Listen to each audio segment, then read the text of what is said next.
জয়রাধিকা পেজের পক্ষ থেকে অনেক অনেক শুভেচ্ছা এবং অভিনন্দন।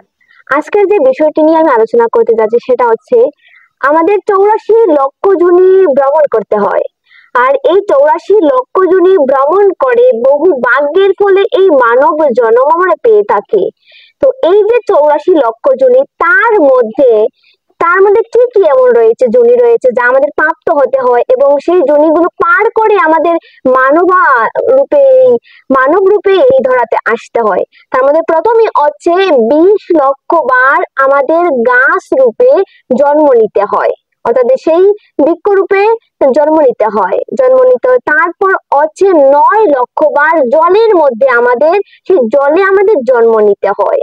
তারপর হচ্ছে 11 লক্ষ বার 11 লক্ষ বার আমাদের কৃমি কীট রূপে জন্ম নিতে হয়। তারপর হচ্ছে 10 লক্ষ বার আমাদের পক্ষী কুলে জন্ম নিতে হয়। তারপর হচ্ছে 30 লক্ষ বার হচ্ছে পশু কুলে জন্ম নিতে হয়। তারপর সর্বশেষ 4 লক্ষ বার মানবা কুলে জন্ম নিতে হয়। এত এত যোনি প্রাপ্ত হয়ে আমরা যখন মানব জন্মে একবার পেয়েছি, সেই জন্মটা আমাদের সার্থক করতে হবে, ধন্য করতে হবে, ভগবানের শ্রীচরণে নিজেকে সমর্পিত করতে হবে। রাধে রাধে।